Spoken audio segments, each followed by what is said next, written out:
Le temps qui passe, au rythme de la vie qui s'écoule dans la rivière au long des tours, Walinak a depuis longtemps effacé les empreintes de nos ancêtres Abénakis.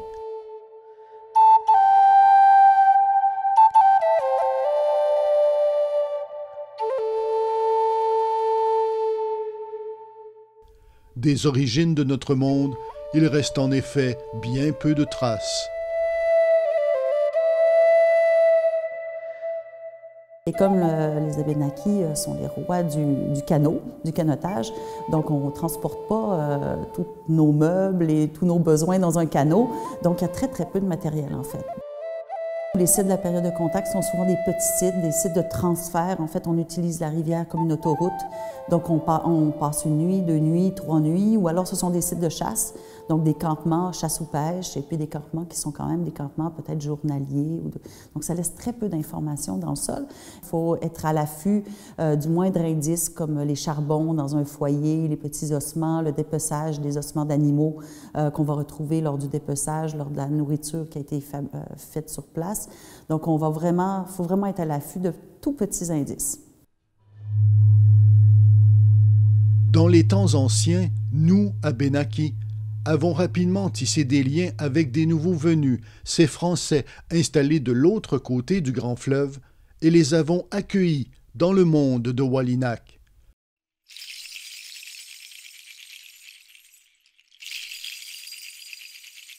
Ce que font les Français, c'est simplement, dans leur vision du monde à eux autres, on va les aider à se sédentariser jusqu'à un certain point en fournissant, entre autres, des terres qui étaient déjà à eux autres, mais il y a même des contrats, hein, il y a des actes notariés qui sont passés chez des notaires pour dire, bon, on va défricher 20 arpents par cabane, des choses comme ça, ici même à Walinak. Autrement dit, les Français coupent le bois pour les installer dans un fort.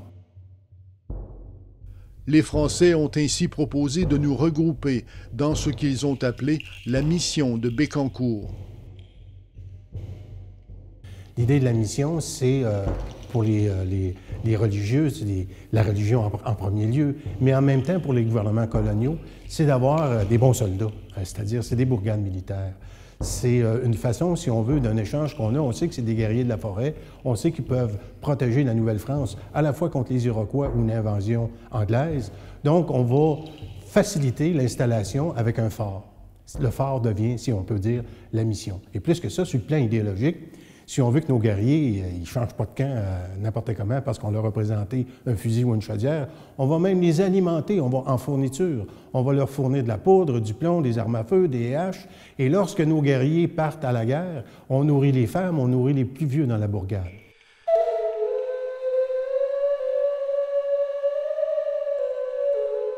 Il y a eu plusieurs déménagements de la mission.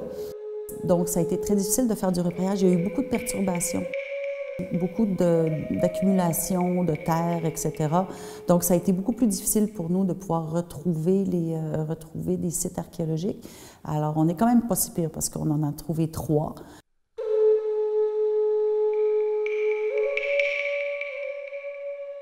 C'est dans cette mission que nous avons accueilli des réfugiés qui, comme nous, fuyaient devant le bruit des pas des soldats anglais venus du sud et de l'est.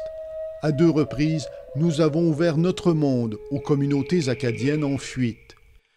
Les Acadiens sont affectés par la grande déportation de 1755. Il y en a eu plusieurs autres par la suite.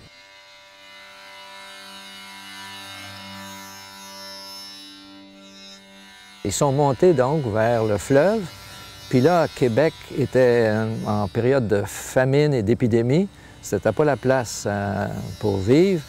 La première vague en 58-59, ils arrivent là à côté des Abénakis, qui sont déjà installés là, là où se trouve Walinak maintenant, sur la rivière Bécancour. Et puis, ils sont démunis.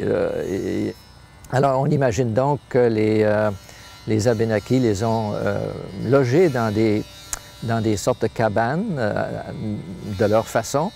Et puis, par la suite, bien, d'autres sont venus, ils se sont installés derrière le lac Saint-Paul.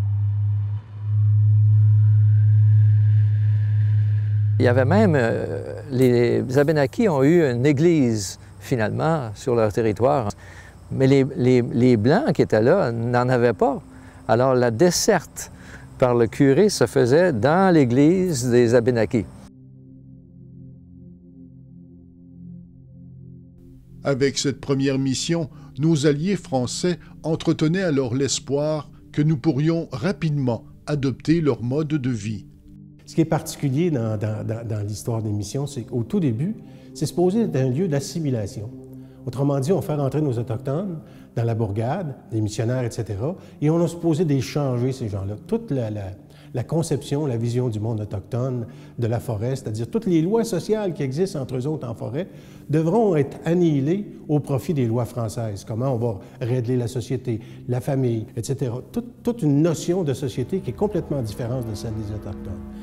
C'est comme ça qu'on pense au tout début, assimiler les Autochtones, mais finalement, après 50 ans, 60 ans, c'est l'inverse qui se passe. Donc la concentration, si on veut, d'individus, l'importance que ça a là, c'est vraiment un lieu culturel autochtone et qui va perdurer à travers le temps. Parce que nous sommes le peuple du soleil levant, Wabanaki.